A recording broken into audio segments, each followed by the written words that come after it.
Hello, and welcome to another edition of Brand Dialogues.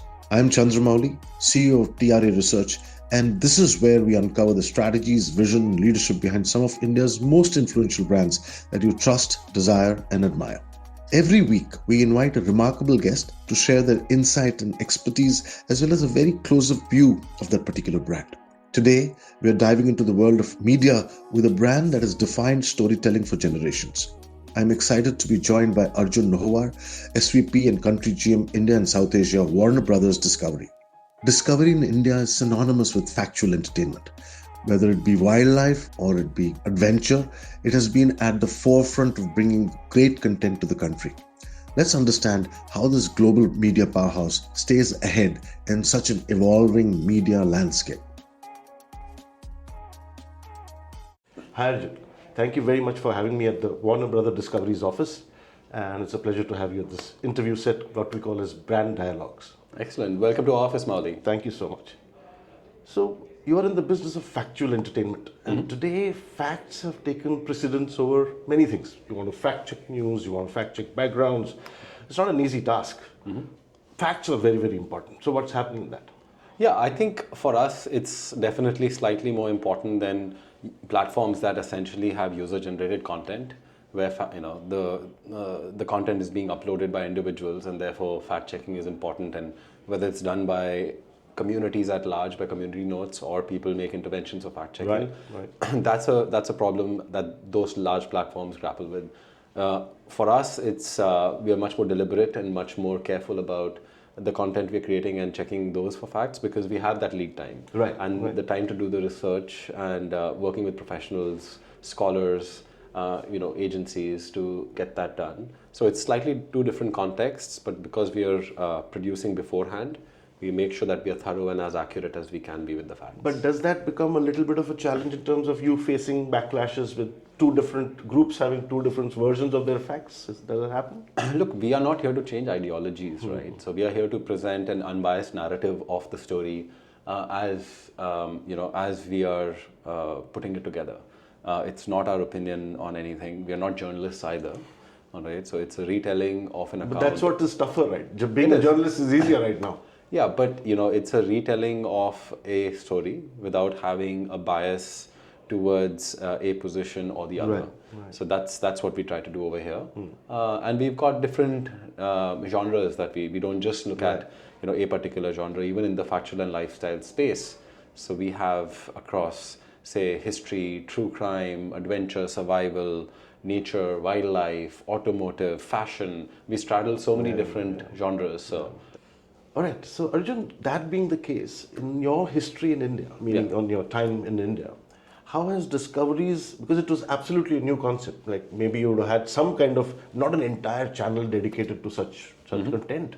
How has the offtake been in India? How is the Indian viewer accepting your kind of entertainment? Our programming. So I think we've had an absolute, storied past. We've been in the country for almost 30 years now. Wow. And I think there are very few brands, not just media and entertainment brands, but very few brands in the country that are synonymous with trust, as Discovery is. And that's been a result of not just years, but decades of being true and authentic to our own programming goals and the diligence that we do towards unbiased narration and being able to put those stories out there. And it's also something that's added to the collective knowledge base of hundreds of thousands of millions of Indians. I too, while I was growing up, watched a lot of wildlife content, a lot of science, and some even science fiction content on Discovery that fueled my imagination. Right. Since then, of course, we have evolved and grown with our programming choices. So not all content is just purely cerebral or wildlife. We do have a lot of entertaining and thought-provoking, programming that we do offer on Discovery, as well as the allied Discovery platforms and channels like TLC, Animal Planet, Discovery Science, Turbo. So there's not just been a diversification in core Discovery's offering, but also a diversification in the factual and entertainment basket of channels that we have brought to the country. Right. So the newest generation, let's say those who are pre-teens or something to that effect, or even you can go into the mid-teens, are they observers or viewers of your channel? And if so, what is the content that's driving that generation right now? Yeah. So the good thing is that our content cuts across segments. So when you look at our core audience groups, I would still say it's between the 20 to the 40-year-olds. Okay. But we do have very strong audience groups on both sides of that spectrum. So that would be your preteens and teens, okay, as well as between 40 to 50. So both those cohorts are also very strong. So yes, and the reason is again because it helps inform them about everything that's going on across a wide spectrum of genres. So I think that's what attracts them. And the other thing is we've also moved towards where the consumer's attention is. So if they can't catch us on Discovery Channel, which would be more appointment viewing, they have our content available to them on Discovery Plus, which is an OTT platform where they can go and anytime watch as per the time. Choose the title, how long they want to watch, and then get back to it. Right. So our programming is still available to them, to get to at any point in time. So will OTT then at one point become bigger than the original Discovery as it is doing for many other channels? Look, it's still Discovery. It's just a different way to reach the consumer. So I don't look at them as cannibalizing each other, because collectively they're growing the base, and that's what's important to us. We actually even see consumers that consume partly on Discovery Channel, and then they'll probably do catch-up viewing later on OTT platforms. Yeah. So you may have started off watching the first episode of a show on Discovery Channel. All right, it could be, say, Secrets of Buddha Relics, it could be Reality Ranis of the Jungle, and then later on, you've probably not been able to catch the second episode, so you'll go and probably binge watch, a few weeks down the line, all the remaining episodes on D+. So they're complementary to each other. So does Discovery actually have a space in entertainment, or is it knowledge? And because it seems to be giving a lot of knowledge to everybody, including me, at one time. So what is that's what we've kind of, like I told you earlier, we've diversified now into both entertainment and thought-provoking narratives. Like that is kind of the log line of what we do over here. So we have, if you just look at 2024 itself, we had Secrets of Buddha Relics. That was a 3-part series that we did and collaborated with Neeraj Pandey, who's a storied film director, and he's worked with us on the Secrets franchise throughout. And then we have, on the other end of the spectrum, we had Reality Ranis of the Jungle, which is more into the entertainment genre. Right. And then we had Mystery Hunter, and we had a Star vs. Food Survival.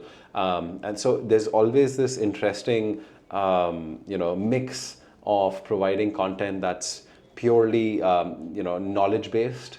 And then there is that which is more on the entertainment side. So it's a spectrum, and we kind of keep dialing our shows up and down to have a holistic mix that offers something exciting to everyone, to our viewer. Right. So does Indian content now have a international viewership growing because of the kind of engaging content you make? So I would like to say yes. It's not just our content. I think it's the content that's being made by the industry at large. Right. Competing OTT platforms, the bigger ones in India like Netflix and Amazon Prime Video also are creating some phenomenal shows that travel. We are not in the fictional space yet. Largely our programming yet. Yeah, we're largely in the factual and entertainment and lifestyle categories, and several of our shows do quite well abroad. So we did The Journey of India, for instance. We've even my daughter joined a cult, which was an expose on Swami Nityananda that traveled really well. So there's several of these shows that have a large audience base across the world that have enjoyed it, and these are franchises, so they have multiple seasons. So Money Mafia, we have our Star vs. Food franchise that's quite popular with audiences across. So there, of course, our content does travel largely to the diaspora, but then to also several other audiences that find such tell-all true crime series pretty fascinating. True, or India fascinating. Sometimes it's also that 100%, of course. Just one last question. So AI is seeming to change everything, and probably even cinematography, and including the kind of content you may create. Do you see it impacting the kind of content you create and how you create in the next few years? So I'm sure AI is going to have a transformative impact on so many parts of the media supply chain, as well as the actual, filming and post-production, pre-production work that goes on. For us, I think it's an important tool when we work with our partners on how do you enhance and bring to life some of the worlds and environments that we can now think of and create. So those tools are, our partners are doing most of the heavy lifting over there. Right. Within the company, there are several teams that are working on how do you responsibly adopt AI, again, at different parts of the conceptualizing and the shooting of the show, and then eventually the post-production of it. But yeah, I'm sure as a company, we will be embracing it responsibly in due course. And in some pockets, there are elements of AI already being integrated. Really, really. Yeah. This is wonderful. Thank you very much, Arjun, for the time. Really appreciate that. My pleasure, Mali. Thank you. Thank you. Thank you once again. And that's a wrap on this episode of Brand Dialogues. A big thank you to Arjun Nohwar, SVP and Country GM, India and South Asia, Warner Brothers Discovery, for an engaging discussion and for giving us a peek onto the future of factual entertainment in India.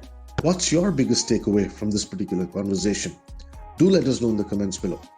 And if you enjoyed this episode, make sure you like this video, subscribe to this channel, and hit the notification button for this every fortnight episode that's going to come along in this channel. Till the next episode, this is Chandramouli signing off. Stay inspired, stay curious.